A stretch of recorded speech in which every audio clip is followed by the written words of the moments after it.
بسم اللہ الرحمن الرحیم وعلی آلہ واصحابہ اجمعین وبعد۔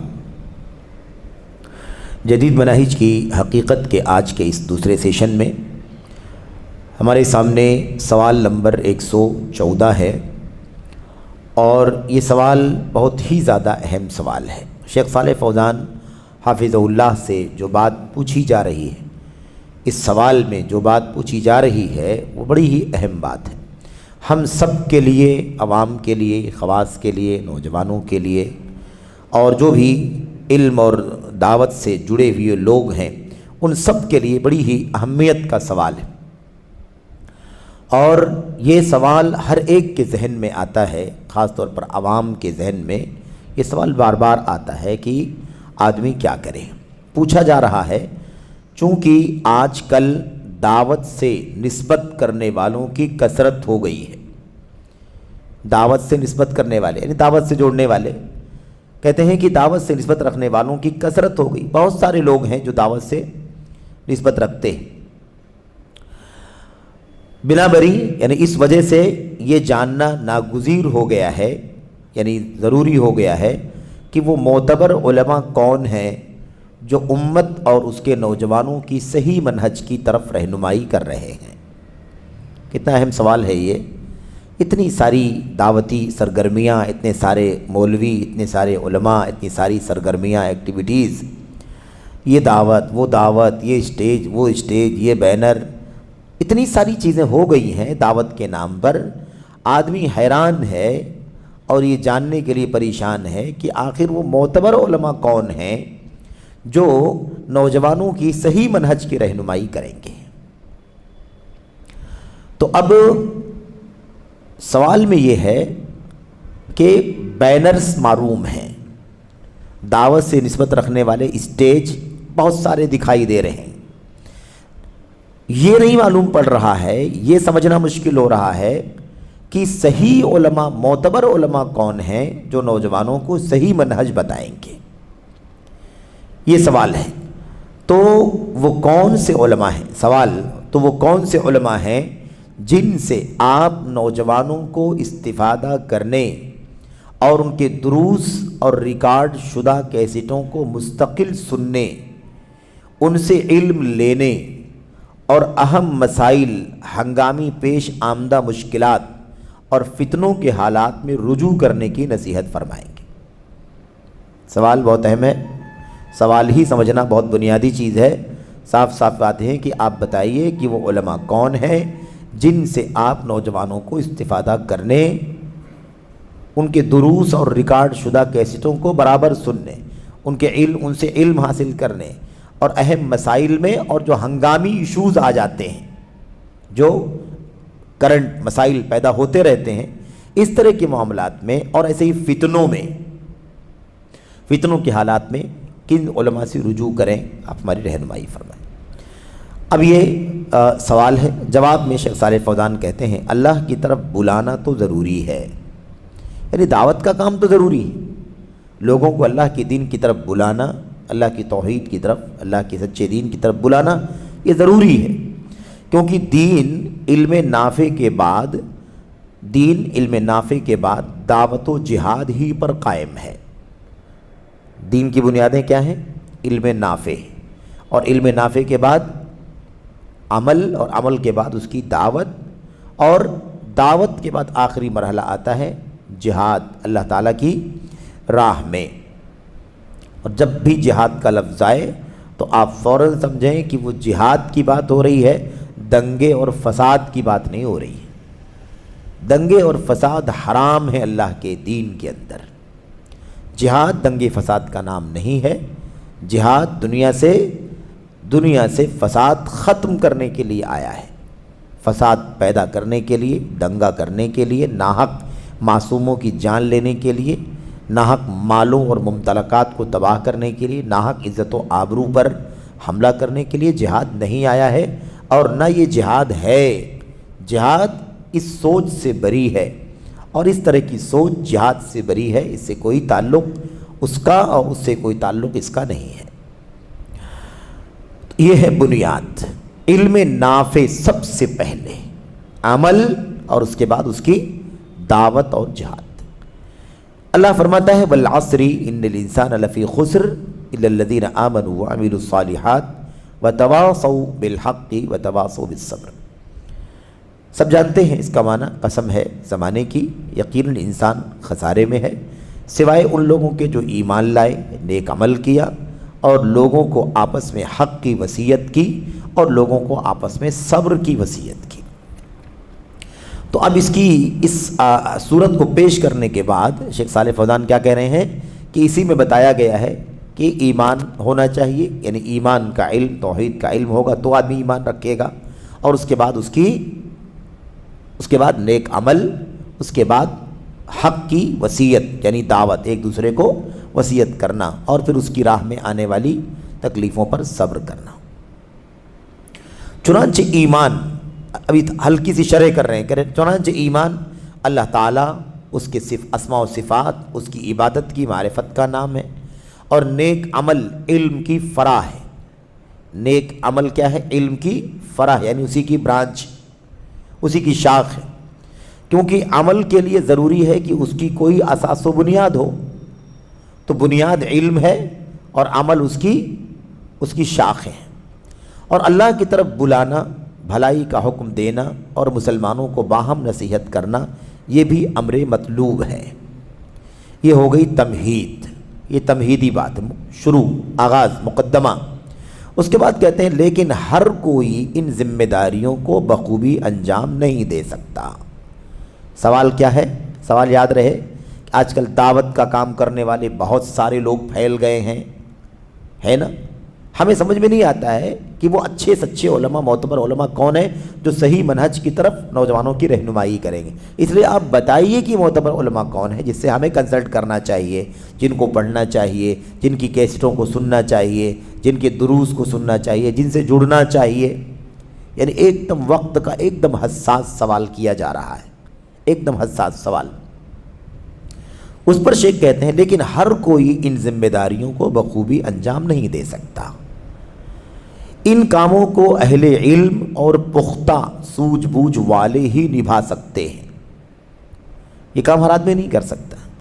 اب ہر آدمی جو مائک لگا لے، اسٹیج سجا لے، بینر لگا لے، زیادہ چرب زبان ہو تو اب وہ دین کا کام کرنا شروع کر دے، تو ایسے تو نہیں ہوگا، ایسے نہیں ہوگا۔ کہتے ہیں کہ ہر آدمی نہیں، بلکہ ان کاموں کو اہل علم اور پختہ سوجھ بوجھ والے ہی نبھا سکتے ہیں، کیونکہ یہ بڑی اہم اور بھاری چیزیں ہیں۔ یعنی علم کوئی آسان چیز تھوڑی نہ ہے، علم بہت اہم ہے اور بہت بھاری ہے، یعنی ایک بہت بڑی مسئولیت ہے، بہت بڑی ذمہ داری ہے، جنہیں وہی انجام دے سکتا ہے جو اس کی انجام دہی کا اہل ہو، جو اس قابل ہو، جو اس لائق ہو، وہی اتنا بڑا بوجھ اٹھا سکتا ہے۔ بھئی اب ایک بچے کو تو اتنا وزن نہیں دیا جا سکتا ہے نا، جتنا وزن نہیں اٹھا سکتا ہو۔ تو ایک بہت موٹی سی بات ہے کہ علم بھی کیا ہے؟ ایک بھاری چیز ہے، وزنی چیز ہے، اسے وہی انجام دے سکتا ہے جو اس کی انجام دہی کا اہل ہو۔ لیکن آج کل المیہ یہ ہے، اب یہاں سے شیخ داخل ہو رہے موضوع میں، کہہ رہے لیکن آج کل المیہ یہ ہے کہ دعوت کا دروازہ اس قدر وسیع ہو گیا ہے کہ اس میں ہر کوئی داخل ہو رہا ہے، بس دعوت کا نام لگا لے رہا ہے۔ شیخ صالح فوزان کی عبارتوں کے ترجمے ہیں یہ۔ شیخ بڑے درد سے بات بیان کر رہے ہیں کہ آج صورتحال، المیہ کہا شیخ نے، کیا کہا؟ ٹریجڈی کہا، المیہ ہے، مصیبت، آفت ہے یہ کہ دعوت کا دروازہ اس قدر وسیع ہو چکا ہے، کشادہ ہو چکا ہے، پھیل چکا ہے کہ ہر ایک اس میں ہر کوئی داخل ہو رہا ہے، بس دعوت کا نام لے رہا ہے، اندر آ جا رہا ہے، دعوت کا نام لے رہا ہے، اندر آ جا رہا ہے، دعوت کا نام لے رہا ہے، اسٹیج پر آ جا، دعوت کا نام لے رہا ہے، مائک سجا رہا ہے، دعوت کا نام لے رہا ہے، چینل کھول رہا ہے، دعوت کا نام لے رہا ہے نا، سوشل سائٹوں پر اپنی سرگرمی بڑھا رہا ہے وغیرہ۔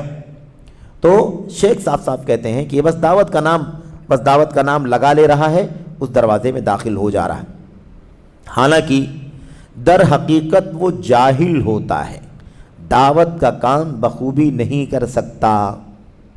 یہ ہے مصیبت، دعوت کا کام بخوبی نہیں کر سکتا ہے، جاہل ہوتا ہے، لیکن تو کیا دروازہ کھلا؟ جیسے کہ ابھی آپ سن ہی رہے ہیں کہ ایسے ہی لوگ جن کی بات شیخ کر رہے ہیں، ایسے ہی لوگ کیا کہہ رہے ہیں؟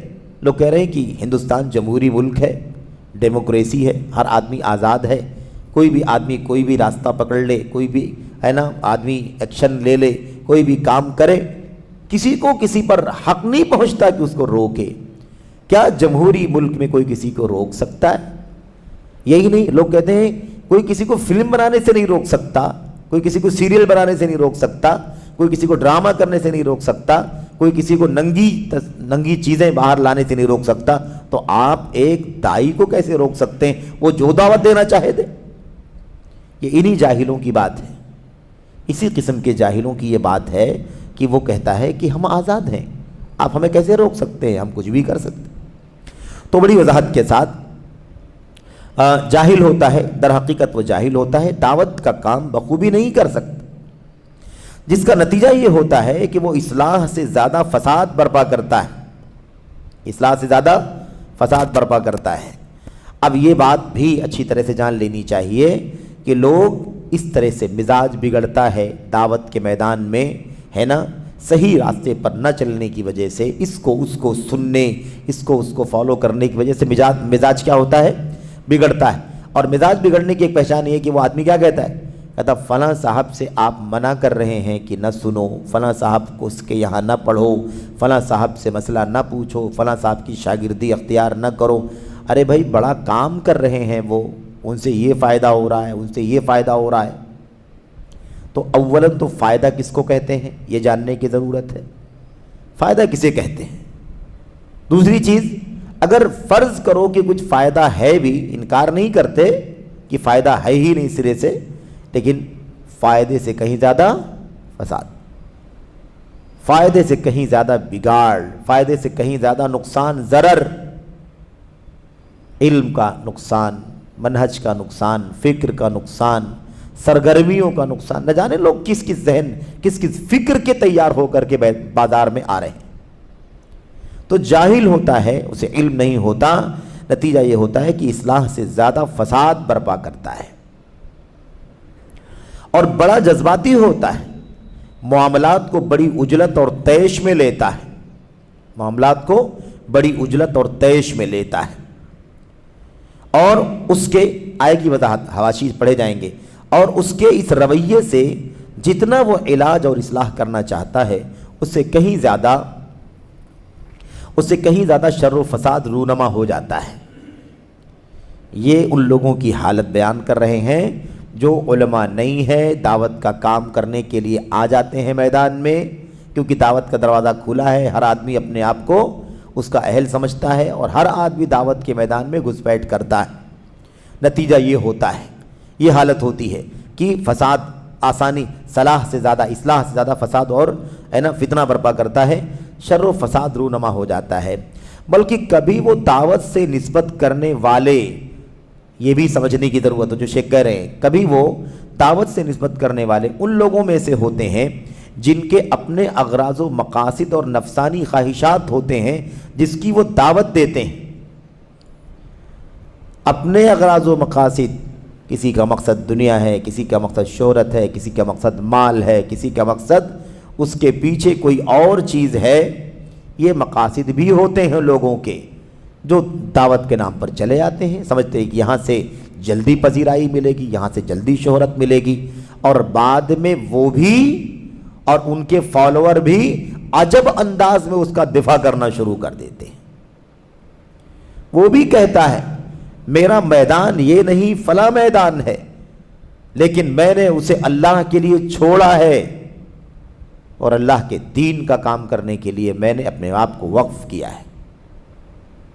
مجھے پیسہ ہی کمانا ہوتا تو فلاں کام کرتا، فلاں کام کرتا، فلاں کام کرتا، لیکن نہیں، میں نے اللہ کے لیے میدان چھوڑا اور یہاں آئے۔ تو گویا کی بجائے اس کے کہ وہ اپنی حقیقت سمجھے، ذمہ داری سمجھے، علم اور دعوت کا مشن کس کی ذمہ داری بنتی ہے یہ سمجھے، بجائے اس کے کہ وہ اپنے آپ کو اس فتنے میں نہ ڈالتا، اب وہ امت پر اس بات کا احسان بھی جتلاتا ہے کہ میں تو الگ میدان کا ہوں، میرے لیے دنیا کا میدان کھلا ہوا ہے، میں ڈاکٹر ہوں، میں فلاں ہوں، میں انجینئر ہوں، میں وکیل ہوں، اور میں فلاں ہوں، لیکن میں نے اس کو چھوڑ کر کے قربانی دی ہے اور دین کا کام کرنے کے لیے آ گیا ہوں۔ یہ بات وہ خود بھی کہتا ہے نا؟ اور اس کی بہت ساری مثالیں ہیں، میں نہیں چاہتا بات لمبی کروں۔ اور جو اس کے فالوور ہیں، اس کے جو سننے والے ہیں، وہ بھی کہتے ہیں بھائی ذرا دیکھو تو آدمی کتنا مخلص ہے، کتنا مخلص ہے، اللہ کے لیے اس نے اپنا پروفیشن چھوڑ دیا، اپنا کام چھوڑ دیا، اپنا میدان چھوڑ دیا، اور اللہ کے دین کی اتنی محبت ہے کہ اس کی دعوت دینے کے لیے وہ آ گیا۔ آپ لوگ کم سے کم ایسے لوگوں کا تو خیال کریں، کیوں ان کے خلاف باتیں کرتے ہیں؟ یہ ہے ان کا کام۔ اب ایسا ہو گیا کہ جہالت اور جہالت کا احسان امت کے اوپر، کہ ہم آئے ہیں، میدان ہمارا دوسرا ہے، اور احسان کرنے کے لیے، جہالت بانٹنے کے لیے آپ کے بیچ میں آ گئے۔ یہ صورتحال بن گئی۔ یہی تو ہوا کہ نہیں ہوا؟ بھئی آپ کا کام ہی نہیں ہے یہ۔ آپ جس کام کا، آپ کا جو میدان تھا، آپ اس میدان میں اپنا کام کرتے۔ کس نے آپ کو کہا کہ آپ امت پر احسان کریں، دین پر، دعوت پر احسان کریں، کہ ہمارا میدان تو وہ تھا، ہم نے اللہ کے لیے کام پکڑا؟ یہ کام ہی نہیں آپ کا، کیونکہ اللہ کا دین، اس کا علم، اس کی دعوت، اس کے لیے پورا نظام موجود ہے۔ علم والے وارثین ہی یہ کام کریں۔ اور آپ اگر، آپ کے پاس جو علم ہے، یقیناً آپ علم حاصل کریں، یہ آپ کا کام ہے کہ آپ علم حاصل کریں، اور علم حاصل کرنے کے بعد جہاں آپ اٹھتے ہیں، بیٹھتے ہیں، جہاں آپ کوئی منکر دیکھتے ہیں، جہاں آپ کو کوئی چیز دکھائی دیتی ہے قابل اصلاح، قابل ترغیب، آپ دیجئے، آپ کو علم ہے۔ لیکن آپ علماء کا مشن لے کر کے بیٹھ جائیں اور آپ کہیں کہ ہم نے اپنا میدان چھوڑ کر کے دین کی محبت میں کام کیا، آپ کی محبت، آپ کا جذبہ، آپ کی سوچ الگ چیز ہے۔ اللہ تبارک و تعالیٰ کی دین کی حفاظت کا کام سب سے پہلے نمبر پر ہے، اس لیے یہ احسان کرنے کی کوئی ضرورت نہیں۔ ڈاکٹر ذاکر نائک صاحب نے بھی کہا تھا کہ میں تو کیا نام ہے، باڈی کا ڈاکٹر تھا اور وہاں سے نکل کر کے سول کا ڈاکٹر ہو گیا۔ یہ بھی اس انداز میں کہ میں نے وہ سب چھوڑا ہے اور دین کا کام کرنے کے لیے آ گیا۔ بھئی جذبہ الگ چیز ہے، لیکن ان شرطوں پر، اصولوں پر اترنا بھی تو ضروری ہے۔ اس کی اہلیت اور لیاقت بھی تو ہونی چاہیے کہ نہیں ہونی چاہیے۔ یہ سب سے بڑا مسئلہ ہے وقت کے مسائل میں سے۔ تو بہرحال جن کے اپنے اغراض و مقاصد اور نفسانی خواہشات بھی ہوتے ہیں، جس کی وہ دعوت دیتے ہیں، اور دعوت کے نام پر ان مقاصد اور منصوبوں کو پورا کرنا چاہتے ہیں۔ دعوت کے پلیٹ فارم سے اپنے ذاتی مقاصد کو، مفادات کو پورا کرنا چاہتے ہیں۔ یہ شیخ صالح فوزان کی باتیں ہیں۔ نیز دعوت اور دینی غیرت کے نام پر نوجوانوں کے افکار کو منتشر کرتے ہیں۔ یہاں دعوت اور دینی غیرت، دینی غیرت دلانے کی کوشش کرتے ہیں۔ یہ کون لوگ ہیں؟ یہ وہی لوگ ہیں جن کی بات چل رہی ہے، دین کی فکر نہیں ہے، علماء کچھ نہیں کر رہے ہیں، علماء کرتے تو ہماری کیا ضرورت پڑتی، یہ تو علماء نہیں کر رہے ہیں اس لیے ہم کو کرنا پڑ رہا ہے، دین کی فکر نہیں ہے، یہ علماء کس دن کے لیے ہیں، کس رات کے لیے، اس طرح کی باتیں۔ اچھا، نوجوانوں کے افکار کو منتشر کرتے ہیں۔ ظاہر سی بات ہے، علماء کام نہیں کرتے تو علماء کے قریب تھوڑی نہ عوام آئے گی۔ آپ پروپیگنڈا کرنے کے لیے آپ کہتے ہیں علماء کام ہی نہیں کرتے، تو علماء سے نوجوان نفرت کر کے آپ کے پاس آئیں گے کہ آپ ماشاءاللہ بڑا کام کر رہے ہیں۔ یہ ذاتی مفاد ہے کہ نہیں مفاد ہے؟ یہ اپنی گراؤنڈنگ ہے کہ نہیں ہے؟ یہ اپنے حلقے تیار کرنے کا حصہ ہے یا نہیں ہے؟ ان کا مقصد نصیحت نہیں بلکہ اس کے برعکس ہی ہوتا ہے۔ نصیحت مقصد نہیں ہے، خیرخواہی مقصد نہیں بلکہ اس کے برعکس۔ اور کیا؟ یعنی نوجوانوں کو ورغلانا، بہکانا، انہیں اپنے معاشرہ، اپنے حکمرانوں اور اپنے علماء سے متنفر کرنا وغیرہ، لیکن بظاہر وہ ان کے پاس نصیحت اور دعوت کے راستے سے آتے ہیں۔ مقصد کیا ہے؟ نوجوانوں کو منتشر کرنا، ورغلانا، بہکانا، علماء کے خلاف کھڑا کرنا، حکمرانوں کے خلاف کھڑا کرنا۔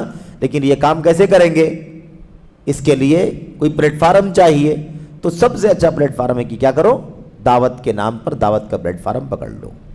تو کہتے ہیں بظاہر وہ ان کے پاس نصیحت اور دعوت کے راستے سے آتے ہیں، اور اپنا مقصد یہ والا حاصل کرنا چاہتے ہیں۔ جیسے اس امت کے منافقوں کا حال تھا کہ وہ بھلائی کی صورت میں لوگوں کے اندر شر و فساد کے خواہاں تھے، بھلائی کے نام پر بھلائی کی صورت میں لوگوں کے درمیان شر و فساد کے پھیلانے کی چاہت رکھتے تھے۔ یہاں پر ایک بہت پیاری مثال دی ہے شیخ صالح فوزان حفظہ اللہ نے، اور وہ مثال ہم پڑھیں گے۔ میں اس کے لیے مسجد زرار والوں کی مثال پیش کرتا ہوں، صرف پڑھ لیتے ہیں کافی ہے، پھر آگے کی باتیں شرح کی ضرورت پڑے گی تو شرح کی جائے گی۔ میں اس کے لیے مسجد زرار والوں کی مثال پیش کرتا ہوں۔ انہوں نے ایک مسجد بنائی، مسجد زرار جانتے ہیں نا، مدینے میں ایک مسجد کی بنیاد منافقوں نے رکھی، نام لیا مسجد کا، نام لیا دعوت کا، نام لیا نماز کا، نام لیا اللہ کے نبی کو بلا کر کے نماز پڑھوانے کا۔ اب کوئی سمجھے گا کہ مسجد غلط ہے، نماز غلط ہے، مسجد میں آنا غلط ہے، ہر آدمی سمجھتا ہے اس سے اچھا کام کچھ نہیں ہو سکتا ہے۔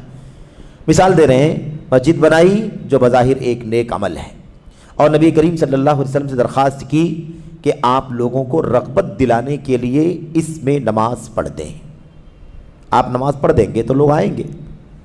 اچھا، لیکن اللہ تعالیٰ کو ان کی نیتوں کا علم تھا کہ ان کا مقصد مسلمانوں کو نقصان پہنچانا ہے۔ مسلمانوں کو نقصان پہنچانے کے مقصد کو پورا کرنے کے لیے کس راستے سے آئے؟ مسجد کے راستے سے، عبادت کے راستے سے آئے۔ یعنی تقوی کی بنیاد پر قائم کردہ پہلی مسجد قباء کو نقصان پہنچانا مقصود ہے۔ مسجد قباء پہلی مسجد ہے نا، اس کو نقصان پہنچانا ہے کہ لوگ وہاں نماز پڑھنے کے بجائے ہماری مسجد میں آ کر کے نماز پڑھیں۔ یہ اس کے ذریعے مسلمانوں کی جماعت کو منتشر کرنا چاہتے تھے۔ ایک مرکز تھا مسجد قباء، لیکن سوال یہ ہے کہ اب یہ چاہتے تھے کہ انتشار پیدا ہو جائے، ٹکڑے میں بٹ جائیں مسلمان، اس لیے مسجد قائم کر دی اور نبی کو کہا آپ آئیے نماز پڑھ دیجئے، آپ نماز پڑھ دیں گے تو لوگ یہاں نماز پڑھنے کے لیے آنے لگیں گے۔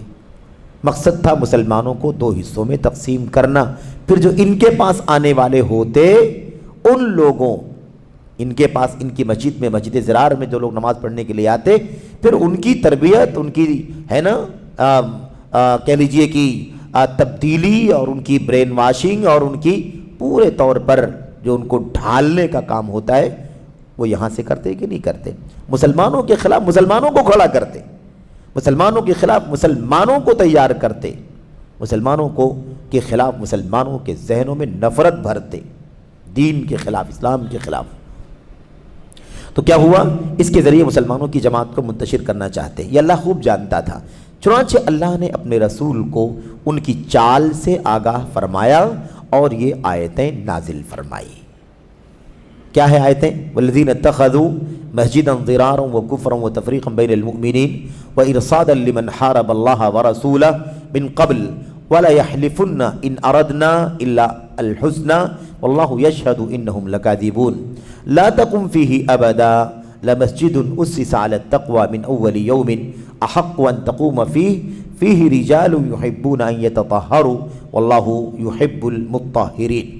یہ سورہ توبہ کی آیت نمبر 107 اور 108 ہے، اور آپ جانتے ہیں نا سورہ توبہ کو، سورہ توبہ منافقوں کا پول کھولنے والی سورت ہے۔ سورہ توبہ میں اللہ تبارک و تعالیٰ نے منافقین کی چالوں کو پورے طور پر بے نقاب کیا ہے۔ خیر، ترجمہ کیا ہے؟ بعض ایسے ہیں، اللہ فرماتا ہے، اور بعض لوگ ایسے ہیں جنہوں نے ان اغراض کے لیے مسجد بنائی ہے کہ ضرر پہنچائیں اور کفر کی باتیں کریں اور ایمانداروں میں تفریق ڈالیں اور اس شخص کے قیام کا سامان کریں جو اس سے پہلے سے اللہ اور اس کے رسول کا مخالف ہے، اور قسمیں کھا جائیں گے کہ بجز بھلائی کے اور ہماری کچھ نیت نہیں، اللہ گواہ ہے کہ وہ بالکل جھوٹے ہیں۔ آپ اس مسجد میں کبھی کھڑے نہ ہوں، البتہ جس مسجد کی بنیاد اول دن سے تقوی پر رکھی گئی ہے وہ اس لائق ہے کہ آپ اس میں کھڑے ہوں۔ اس مسجد میں ایسے آدمی ہیں کہ وہ خوب پاک ہونے کو پسند کرتے ہیں اور اللہ تعالیٰ خوب پاک ہونے والوں کو پسند کرتا ہے۔ اللہ نے بتا دیا نا کہ یہ مقصد کیا ہے؟ ضرر پہنچانا، مسلمانوں کے درمیان تفرقہ پیدا کرنا اور اس شخص کو کھڑا کرنا جو پہلے سے اسلام کا، مسلمانوں کا دشمن ہے۔ یہ ان کی سازش اللہ نے بے نقاب کر دیا، اور اللہ نے فرمایا لا تقم فیہ ابدا، آپ اس میں کبھی کھڑے نہ ہوں۔ اب دیکھیے شیخ صالح فوزان تبصرہ کرتے ہیں، کہتے ہیں اس عظیم واقعے سے ہمارے سامنے یہ بات نمایاں ہوتی ہے، کھل کر کے آیا ہوتی ہے کہ بظاہر خیر و بھلائی اور عمل صالح کرنے والا ہر شخص اپنے کام میں سچا نہیں ہوتا۔ پیغام ملا کہ نہیں ملا اس سے؟ کہ ظاہر میں تو اچھا کام ہے، لیکن کوئی ضروری نہیں ہے کہ جو ظاہر میں اچھا ہو وہ حقیقت میں بھی اچھا ہو۔ تو صاف کہتے ہیں کہ اپنے کام میں سامنے بظاہر خیر و بھلائی اور عمل صالح کرنے والا ہر شخص اپنے کام میں سچا نہیں ہوتا۔ بسا اوقات اس کے پس پردہ یعنی پردے کے پیچھے اس کا مقصد بالکل اس کے برعکس ہوتا ہے جو وہ ظاہر کرتا ہے، اس کے بالکل الٹا ہوتا ہے اس کا مقصد۔ لہذا آج کل دعوت سے نسبت کرنے والوں میں کچھ گمراہ کرنے والے بھی ہیں۔ شیخ مضمون پر ہی چل رہے ہیں، جواب وہی چل رہا۔ کہتے ہیں اس لیے آج کل دعوت سے نسبت کرنے والوں میں کچھ گمراہ گر یعنی گمراہ کرنے والے بھی ہیں، جن کا مقصد نوجوانوں کو بہکانا، لوگوں کو دین حق سے پھیرنا، مسلمانوں کی جماعت میں تفرقہ پیدا کرنا اور فتنوں کی آگ میں جھونکنا ہے، اور اللہ تعالیٰ نے ہمیں ان سے آگاہ فرما دیا ہے۔ تو اب یہ بات ایک دم واضح طور پر سمجھ میں آ گئی کہ جو دعوت کے نام پر بہت سارے راستے کھلے ہوئے ہیں، ان راستوں میں سب لوگ سچے داعی نہیں ہیں، سب لوگوں کا اسٹیج سچا نہیں ہے، سب لوگوں کا مشن سچا نہیں ہے۔ سامنے اچھا نظر آ رہا ہوگا لیکن حقیقت میں ان کے مقاصد، ان کی نیتیں اور ان کا اصل کام درست نہیں ہے۔ وہ بہت اچھے نام سے آئیں گے، بہت اچھی شکل و صورت میں آئیں گے، اچھے پریزنٹیشن میں آئیں گے، لیکن حقیقت میں ان کا مقصد اچھا اور سچا نہیں ہے۔ ان کا مقصد یہی ہے جو انہوں نے شیخ نے ذکر کیا ہے، نوجوانوں کو بہکانا، لوگوں کو دین سے دور کرنا، مسلمانوں کی جماعت میں تفریقہ پیدا کرنا اور لوگوں کو فتنوں میں جھونک دینا، یہ ان کا بنیادی مقصد ہے۔ اللہ نے ہم کو کیا کیا ہے؟ ان سے آگاہ فرمایا ہے۔ اب ہمیں اللہ نے آگاہ فرمایا ہے تو ہمیں کیا کرنا چاہیے؟ آگاہ رہنا چاہیے۔ کسی بھی دعوت، کسی بھی جھنڈے، کسی بھی اسٹیج، کسی بھی بینر، کسی بھی شخصیت، کسی بھی شخص، کسی بھی تحریک، کسی بھی فرقے، کسی بھی پارٹی، کسی بھی فرنٹ کا حصہ نہیں بن جانا چاہیے۔ ہمیں بھی چوکنا رہنا چاہیے کہ اللہ نے ہم کو ڈرایا ہے۔ اللہ فرماتا ہے سورہ توبہ ہی کی آیت میں 47 میں، لو خرجوا فیکم ما زادوکم الا خبالا وَلَأَوْضَعُوا خِلَالَكُمْ يَبْغُونَكُمُ الْفِتْنَةَ وَفِيكُمْ سَمَّعُونَ لَهُمْ وَاللَّهُ عَلِيمٌ بِالظَّالِمِينَ۔ اس آیت میں اللہ تبارک و تعالیٰ نے ہمیں آگاہ کر دیا ان لوگوں کے بارے میں، منافقین کے بارے میں۔ اللہ نے کیا فرمایا؟ اگر یہ تم میں مل کر نکلتے بھی جہاد کے لیے، منافقین پیچھے کترا جاتے ہیں، ہٹ جاتے ہیں موقع پر، اللہ فرماتا وَلَوْ خَرَجُوا فِيكُمْ، اگر یہ تم میں مل کر نکلتے یعنی تمہارے ساتھ شامل ہو کر کے میدان کارزار میں نکلتے بھی، تو تمہارے لیے سوائے فساد کے اور کوئی چیز نہ بڑھاتے۔ یعنی تم یہ نہ سوچو کہ منافقوں نے دھوکہ دے دیا، ساتھ میں نہیں گئے، ہم کمزور ہو گئے، یہ دیکھو موقع پر دھوکہ دیا ہے، ان کو چلنا چاہیے تھا۔ اللہ فرماتا اگر یہ تمہارے ساتھ سپوز نکلتے بھی، تمہارے ساتھ جاتے میدان جنگ میں، تو بھی تمہارے لیے کوئی کام نہیں آتے، بلکہ کس میں اضافہ ہوتا تمہارے؟ تم مشکل میں ہی بڑھ جاتے، تمہیں نقصان ہی میں اضافہ ہوتا۔ تو صاف صاف اللہ نے کیا فرمایا؟ سوائے فساد کے اور کسی بھی چیز میں اضافہ نہیں ہوتا ان کے جانے سے، بلکہ تمہارے درمیان خوب گھوڑے دوڑا دیتے اور تم میں فتنے ڈالنے میں تم میں فتنے ڈالنے کی تلاش میں رہتے۔ ان کے راز کو اللہ کھول رہا منافقوں کو۔ دیکھا آپ نے؟ ساتھ میں جاتے، تم ان کو اپنا بھائی سمجھتے، تم ان کو اپنا سپورٹر سمجھتے، اور یہ کیا کرتے؟ یہ اس لیے تمہارے ساتھ میں جاتے تاکہ اپنا مقصد نکالے، تمہارے درمیان فساد پیدا کرتے، تمہارے درمیان خوب گھوڑے دوڑاتے اور تم میں فتنے ڈالنے کی تلاش میں رہتے۔ ان کے ماننے والے خود تم میں موجود ہیں۔ کیا کہا اللہ نے؟ ان کے ماننے والے تم میں خود موجود ہیں، اور اللہ تعالیٰ ان ظالموں کو خوب جانتا ہے۔ وَفِيكُمْ سَمَّعُونَ لَهُمْ وَفِيكُمْ سَمَّعُونَ لَهُمْ، تمہارے اندر ان کے سننے والے بھی ہیں، یعنی ان کے اپنے لوگ بھی ہیں۔ تو کیا آپ سمجھ لیجئے کہ یہ کتنا خطرناک مسئلہ، اللہ نے آگاہ کر دیا کہ نہیں کر دیا؟ ہمیں جن سے ہمیں پتا ہو کہ بھئی ان کا معاملہ صحیح نہیں ہے اور یہ ہمیں نقصان پہنچائیں گے تو ہم دور رہیں گے ان سے، لیکن اگر ہم نہیں جانیں گے، کسی بھی اسٹیج اور دعوت اور نام اور شخصیت اور کسی بھی بینر کے پیچھے بھاگیں گے تو یاد رکھیں کہ ان کا مقصد ایسے ہی ہوتا ہے، سامنے خوبصورت بینر، دین، قرآن، سنت، صحابہ، اللہ، اسلاف، ہے نا، اور اس کے علاوہ بزرگان، قبلہ، کعبہ، سارے نام لیتے ہیں، لیکن مقصد کچھ اور ہوتا ہے۔ اچھا، لہذا نسبت یا ظاہری چیز کا اعتبار نہیں ہے، نسبت کا یا ظاہری چیز کا اعتبار نہیں ہے، ہے نا۔ ہم سوال پڑھ لیں گے انشاءاللہ تبارک و تعالیٰ، جواب پڑھ لیں گے اور اس کے حاشیے کو اگلے درس کے لیے ملتوی کر دیں گے۔ ختم ہوتی ہے بات، کہتے ہیں لہذا نسبت یا ظاہری چیز کا اعتبار نہیں ہے، بلکہ حقائق اور انجام کار کا اعتبار ہے، حقیقت دیکھی جائے گی، سامنے تو اچھا ہی ہے لیکن حقیقت کچھ اور ہے۔ جو لوگ دعوت سے نسبت کرتے ہیں ان کے بارے میں سب سے پہلے یہ دیکھنا ضروری ہے کہ انہوں نے علم کہاں سے حاصل کیا ہے۔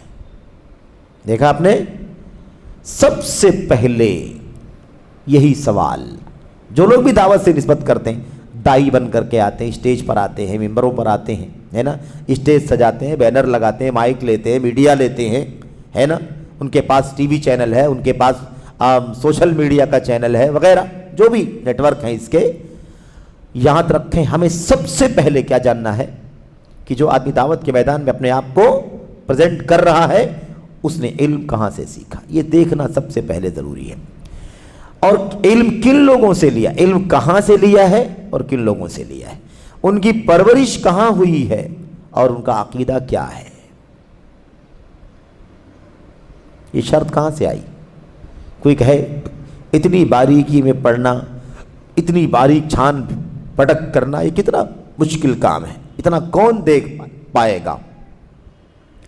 اللہ تبارک و تعالیٰ کے کلام کی آیت کریمہ پیش کر رہے ہیں۔ اللہ تعالیٰ نے فرمایا سورۃ المومنون میں، ام لم یعرفوا رسولہم فہم لہ منکرون۔ شیخ صالح فوزان حافظ اللہ کی فقہ آپ دیکھیے، آیت کریمہ ام لم یعرفوا رسولہم فہم لہ منکرون، اللہ فرماتا ہے یا انہوں نے اپنے پیغمبر کو پہچانا نہیں کہ اس کے منکر ہو رہے ہیں؟ کیوں انکار کرتے ہو اس کو؟ اپنے پیغمبر کو نہیں پہچانتے ہو کیا؟ ارے تمہاری قوم کا ہے، تمہارے بیچ کا ہے، تمہارے رنگ و نسل کا ہے، تمہاری اپنی سوجھ بوجھ کا ہے، پھر بھی تم نفرت کرتے ہو، اس سے انکار کرتے ہو۔ ام لم یعرفوا رسولہم، کیا ان لوگوں نے اپنے رسول کو پہچانا نہیں؟ کہ جب نہیں پہچانا ہے اس لیے وہ انکار کرتے ہیں، نہیں ماننے کو تیار ہے، نہیں سننے کو تیار ہے۔ اس آیت سے کیا پیغام ملا؟ اس آیت سے پیغام یہ ملا کہ رسول جو ہے وہ اپنے قوم کا داعی، اپنی قوم کا مصلح، اپنی قوم کا سب سے زیادہ ہمدرد اور خیرخواہ ہوتا ہے، اور قوم کو چاہیے کہ اپنے عالم کو، اپنے داعی کو، اپنے امام کو، اپنے نبی کو پہچانو تو اس کو مانو، اور نہ پہچانو تو انکار کر دو۔ بات پکی ہے کہ نہیں پکی ہے بھائی؟ بہت موٹی بات ہے، ایک دم سرات کے ساتھ۔ کیا یہ اپنے رسول کو نہیں پہچانتے ہیں کہ اس لیے انکار کرتے ہیں؟ اس کا مطلب یہ ہے کہ پہچانتے ہیں تب کیوں انکار کرتے ہیں، نہ پہچانتے تو انکار کرتے۔ اللہ اکبر۔ اس لیے پہچانو کہ صحیح معنوں میں دعات کون ہے، صحیح معنوں میں علماء کون ہے، پہچانو کہاں سے علم حاصل، کون ہے یہ، کہاں سے علم حاصل کیا، کس سے علم حاصل کیا، پرورش کہاں ہوئی، عقیدہ کس سے سیکھا، فکر کیسی ہے، سوجھ بوجھ کیسی، کیا ہے اس کا حلیہ، اس کا ما لہو ما علیہ۔ اسی طرح یہ بھی دیکھنا ضروری ہے کہ ان کے اعمال اور کارنامے، اللہ اکبر۔ یہ سوال کا جواب ہے۔ سوال کیا کیا گیا تھا؟ اتنی ساری دعوت دعوت دعوت دائی گھوم رہے ہیں، ہمیں بتائیے کہ وہ اصل میں سچے معتبر علماء کون ہیں جو ہم کو منہج سلف بتائیں گے؟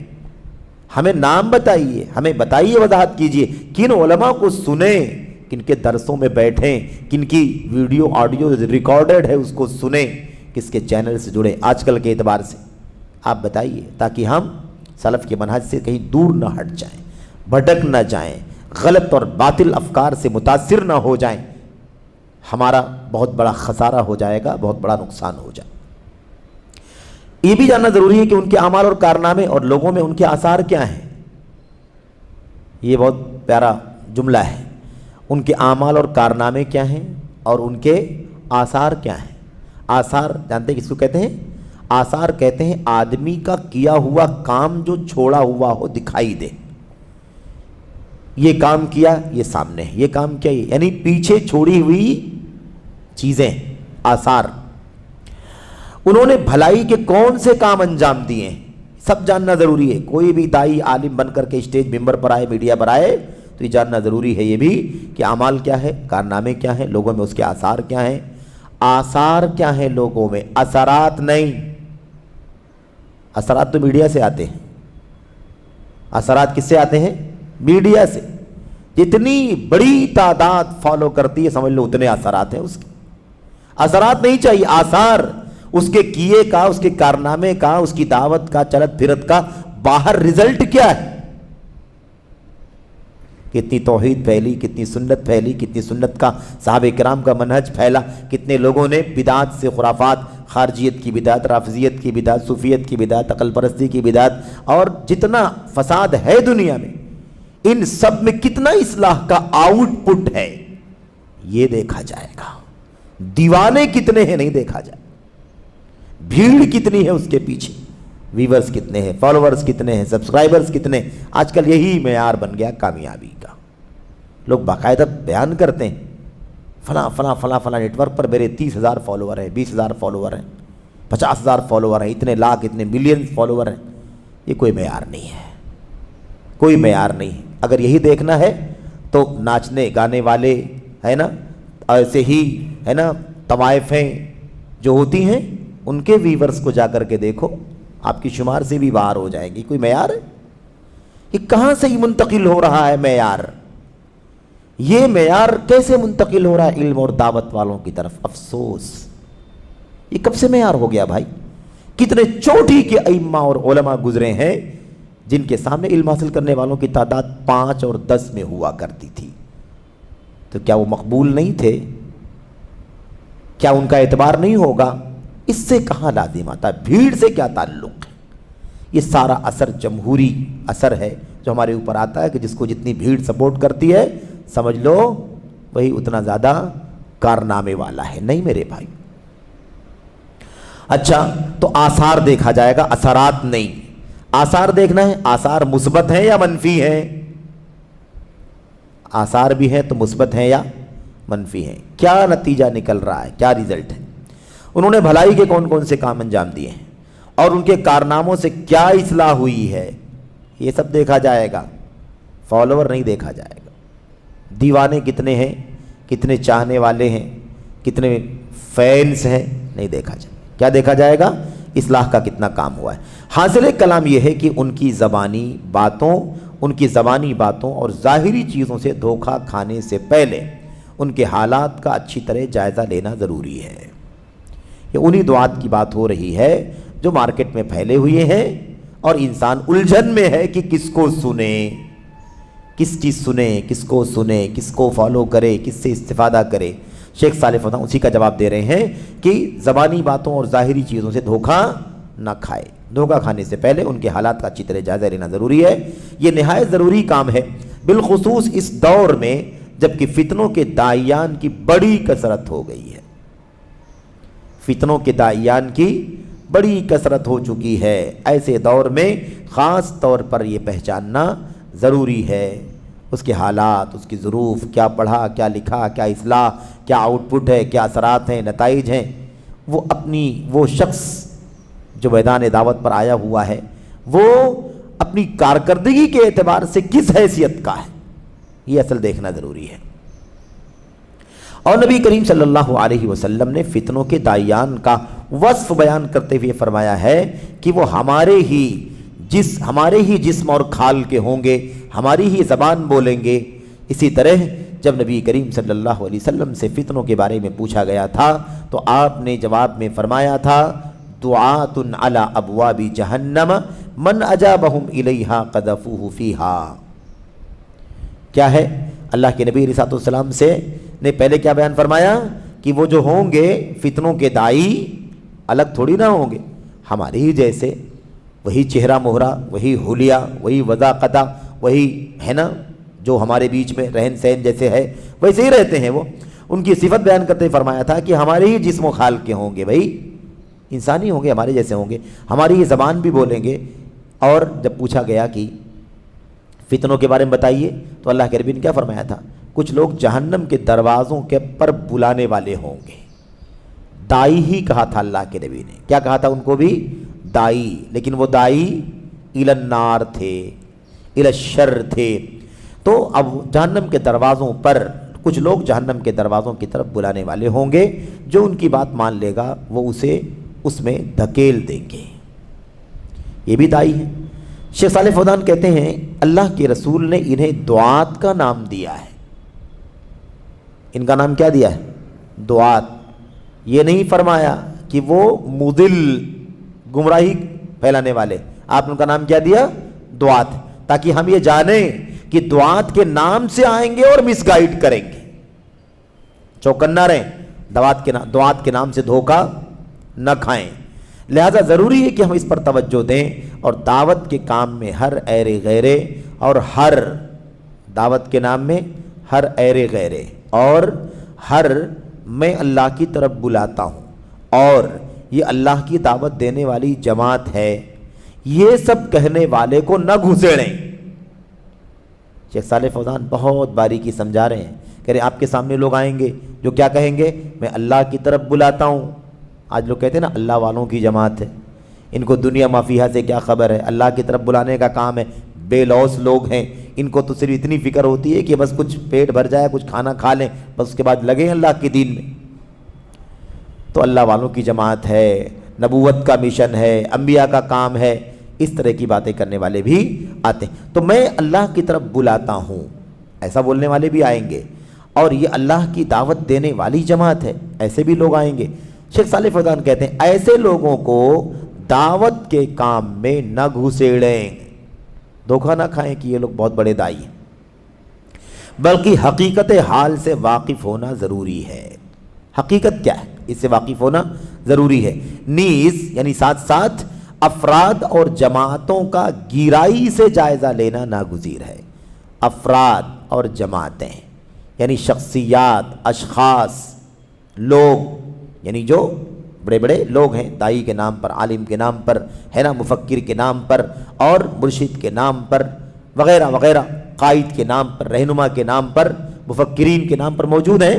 کہتے ہیں ان افراد اور جماعتوں کا بہت بنیادی مسئلہ ہے، شخصیتیں بھی اور جماعتیں بھی، دونوں کا گہرائی سے جائزہ لینا ضروری ہے۔ شخصیت ہے، بڑے نام سن رہے ہیں اس کے، لیکن پرکھو اسے کہ وہ شخصیت کس عقیدے، کس فکر، کس نظریے، کس سوچ اور کس کی شاگردی، کس سے سیکھا، کہاں پلا بڑھا، اس کو جاننا ضروری ہے۔ جماعتوں سے بھی گہرائی سے جائزہ لینا ضروری ہے۔ ساری جماعتیں اسلام کے نام سے آتی ہیں، ساری جماعتیں سنت کے نام سے، ساری جماعتیں دعوت کے نام سے، ساری جماعتیں تبلیغ کے نام سے، ساری جماعتیں اصلاح کے نام سے، ساری جماعتیں اخوت کے نام سے، بھائی چارہ کے نام سے آتی ہیں، لیکن کیا کرتی ہیں؟ اپنا مقصد حاصل کرتی ہیں۔ شیخ صالح فوزان کہتے ہیں افراد اور جماعتوں کا گہرائی سے جائزہ لینا ضروری ہے، کیونکہ اللہ تعالیٰ نے دعوت کے سلسلے میں یہ قید لگائی ہے، دعوت کے سلسلے میں ایک قید لگائی ہے، ایک شرط لگی ہوئی ہے۔ کیا ہے وہ؟ دعوت اللہ کی طرف ہو۔ کس کی طرف؟ دعوت کس کی طرف؟ اللہ کی طرف۔ وَمَنْ أَحْسَنُ قَوْلًا مِّمَّنْ دَعَا إِلَى اللَّهِ، اللہ کی طرف۔ یہ اللہ نے قید لگائی کہ نہیں لگائی؟ اللہ نے یہ نہیں فرمایا اس سے اچھا کون ہو سکتا ہے جو دعوت دے، بلکہ اللہ نے فرمایا اس سے اچھی بات کس کی ہو سکتی ہے؟ جو اللہ کی طرف دعوت دے۔ تو دعوت اللہ کی طرف شرط لگی ہوئی ہے، قید لگی ہوئی ہے، ایسی اللہ کے راستے کی طرف ہو۔ ادعو الی سبیل ربک، اللہ تعالیٰ کے راستے کی طرف۔ اب یہ دونوں قید لگی ہوئی، اللہ کی طرف بلانے والے، اللہ کے راستے کی طرف بلانے والے۔ اس لیے ہمیں یہ جاننا ضروری ہے کہ یہ جماعتیں، یہ ٹولیاں، یہ فرقے، یہ شخصیتیں، ان کا گہرائی سے جائزہ لو، چیک کرو کہ کیا کہ واقعی اللہ کی طرف بلانے والے ہیں، اللہ کے راستے کی طرف بلانے والے ہیں، کوئی ان کی فکر تو نہیں ہے اس کی طرف بلا رہے، رافضیت، خارجیت، صوفیت ہے نا، عقلانیت ہے نا وغیرہ، ان کی طرف تو نہیں بلا رہے، اپنی اپنی پارٹیوں کی طرف، اپنے اپنی شخصیتوں کی طرف، اپنے اپنے کیا کہتے ہیں اس کو، مؤسسین اور فاؤنڈرز کی فکر کی طرف، ان کے نظریات کی طرف۔ اخوانیوں نے صاف کہا نا، الاخوان المسلمون کے لوگوں نے کیا کہا، ہمارا مشن ہے اور سب کے لیے ضروری ہے جو ہم سے جڑیں بیعت کریں، ضروری ہے کہ بیعت کریں کہ ہم امام حسن بننا کے مشن پر رہیں گے۔ سب کی ساری فرقوں کے ہاں اپنے اپنے فیچرز لکھے ہوئے ہیں، ہمارا مقصد یہ، ہمارا مقصد یہ، ہمارا مقصد یہ سب مقصد اس کی طرف نہیں، کس کی طرف؟ اللہ کی طرف بلانے والا کون؟ اللہ کی راہ کی طرف بلانے والا کون؟ اللہ تعالیٰ فرماتا ہے قُلْ هَذِهِ سَبِيلِي أَدْعُو إِلَى اللَّهِ، کہہ دیجئے یہ میرا راستہ ہے، میں اللہ کی طرف بلا رہا ہوں۔ کس کی طرف؟ اللہ کی طرف۔ ایسی دوسری آیت میں اللہ نے فرمایا، اس سے معلوم ہوا، کہتے ہیں اس سے معلوم ہوا کہ کچھ لوگ ایسے بھی ہیں جو اللہ کی طرف، جو اللہ کے علاوہ کی طرف بلا رہے ہیں۔ پہ اللہ کے نبی کہہ رہے ہیں کہ میرا راستہ ہے، میں اللہ کی طرف بلا رہا ہوں علم کے ساتھ، اور میرے پیروکار بھی اللہ کی طرف بلا رہے علم کے ساتھ۔ اس آیت سے معلوم پڑا نا کہ دنیا میں ایسے لوگ بھی ہیں جو بلا رہے ہیں لیکن اللہ کی طرف نہیں بلا رہے، کسی اور طرف بلا رہے، کوئی اپنی شخصیت کی طرف، کوئی اپنے جھنڈے کی طرف، کوئی اپنی جماعت کی طرف، کوئی اپنی پارٹی کی طرف، کوئی اپنی فکر کی طرف، اپنی سوچ کی طرف بلا رہا ہے۔ تو ایسے سارے کے سارے لوگ بلا تو رہے ہیں، دعات ضرور ہیں، لیکن الی اللہ نہیں ہے، الی سبیل ربک نہیں ہے، بلکہ اپنے اپنی مرضی کے مطابق اپنے اپنے ٹارگٹ کی طرف بلا رہے ہیں۔ اچھا، اور اللہ تعالیٰ نے بتلایا کہ کفار لوگوں کو جہنم کی طرف بلاتے ہیں۔ اللہ نے بتایا کہ نہیں بتایا کہ کفار بھی بلاتے ہیں، دعوت وہ بھی دیتے ہیں، کافر بھی دعوت دیتے ہیں، لیکن کس کی طرف؟ جہنم کی طرف دعوت دیتے ہیں۔ ہمیں اللہ کی طرف اور جنت کی طرف بلانا ہے، اللہ کے راستے کی طرف۔ اللہ تعالیٰ نے اس آیت کریمہ میں، سورہ بقرہ کی آیت کریمہ ہے، وَلَا تَنكِحُوا الْمُشْرِكَاتِ حَتَّى يُؤْمِنَّ وَلَأَمَةٌ مُؤْمِنَةٌ خَيْرٌ مِّن مُّشْرِكَةٍ وَلَوْ أَعْجَبَتْكُمْ وَلَا تُنكِحُوا الْمُشْرِكِينَ حَتَّى يُؤْمِنُوا وَلَعَبْدٌ مُؤْمِنٌ خَيْرٌ مِّن مُّشْرِكٍ وَلَوْ أَعْجَبَكُمْ۔ اتنی بات بیان کرنے کے بعد اللہ فرماتا اولئک یدعون الی النار، یہ مشرکین جہنم کی دعوت دیتے ہیں، مشرکین جہنم کی طرف بلاتے ہیں، واللہ یدعو الی الجنۃ والمغفرۃ باذنہ، اور اللہ تبارک و تعالی اپنے حکم سے، اللہ تبارک و تعالی بھی بلاتا ہے، اللہ تعالیٰ تمہیں بلا رہا ہے جنت کی طرف، اور اپنے حکم سے اللہ تعالیٰ اپنی مغفرت کی طرف بلا رہا ہے۔ وَيُبَيِّنُ آيَاتِهِ لِلنَّاسِ لَعَلَّهُمْ يَتَذَكَّرُونَ، اور یہ آیتیں کھول کھول کر کے اللہ بیان کر رہا ہے لوگوں سے تاکہ وہ نصیحت حاصل کریں۔ تو پتہ یہ چلا مشرکین کس کی دعوت دے رہے ہیں؟ مشرکین دعوت دے رہے ہیں الی النار، جہنم کی، اور اللہ دعوت دے رہا ہے جنت کی اور مغفرت کی۔ تو دعوت تو دینے والے مشرکین بھی ہیں، اس لیے چوکنا رہو کہ دعوت دینے والا کون ہے، دعوت دینے والی جماعتیں، فرقے، افراد کون ہیں، یہ چیز بتانا چاہ رہے ہیں۔ آخر میں بالکل آخری بات، اسی لیے دعات کے معاملے میں غور کرنا ضروری ہے۔ شیخ الاسلام محمد بن عبد الوہاب رحمہ اللہ آیت کریمہ قُلْ هَذِهِ سَبِيلِي أَدْعُو إِلَى اللَّهِ، آپ کہہ دیجئے میری راہ یہی ہے، میں اللہ کی طرف بلا رہا ہوں۔ اس آیت کریمہ کے بارے میں فرماتے ہیں اس آیت میں اخلاص کا ذکر ہے، اس آیت میں کس کا ذکر ہے؟ الی اللہ، اللہ کی طرف اخلاص کا ذکر ہے، کیونکہ بہت سارے لوگ اللہ کی طرف نہیں بلکہ اپنی ذات کی طرف بلاتے ہیں، اللہ کی طرف نہیں بلاتے بلکہ اپنی ذات کی طرف، اپنی ذات یا اپنی ذاتی جماعت، اپنی ذاتی سوچ، اپنی ذاتی فکر، اپنے ذاتی جھنڈے، بینر کی طرف بلاتے ہیں لوگ، اپنے اپنے مقصد کے مطابق لوگ دعوت دیتے ہیں۔ یہ ہے اس سوال کا جواب جو شیخ صالح فوزان حفظہ اللہ نے دیا ہے۔ اب اس سوال کے جواب میں بہت سارے حواشی لگے ہوئے ہیں، اور یہ حواشی حد درجہ قیمتی ہیں، اسے انشاءاللہ تبارک و تعالی ہم اگلی مجلس میں آپ کے سامنے پیش کریں گے۔ اللہ سے دعا کرتے ہیں کہ اللہ تبارک و تعالی ہمیں جدید مناہج کے ان موضوعات کو اچھی طرح سے سمجھنے کی توفیق عطا فرمائے۔ آج کے وقت کا سب سے بڑا سوال یہی ہے، اتنے سارے فرقے، اتنے سارے دھڑے دعوت کا کام کر رہے ہیں، ایک نوجوان کہاں جائے، ایک صالح، ایک سادہ لوح آدمی کہاں جائے، ایک بھولا بھالا آدمی کہاں جائے؟ اس کا یہ جواب ہے۔ اللہ سے دعا ہے کہ اللہ تعالی ہم سب کو عمل کی توفیق عطا فرمائے، آمین یا رب العالمین۔ وصلی اللہ وسلم وبارک علی نبینا محمد وعلی آلہ وصحبہ اجمعین۔ والسلام علیکم ورحمۃ اللہ وبرکاتہ۔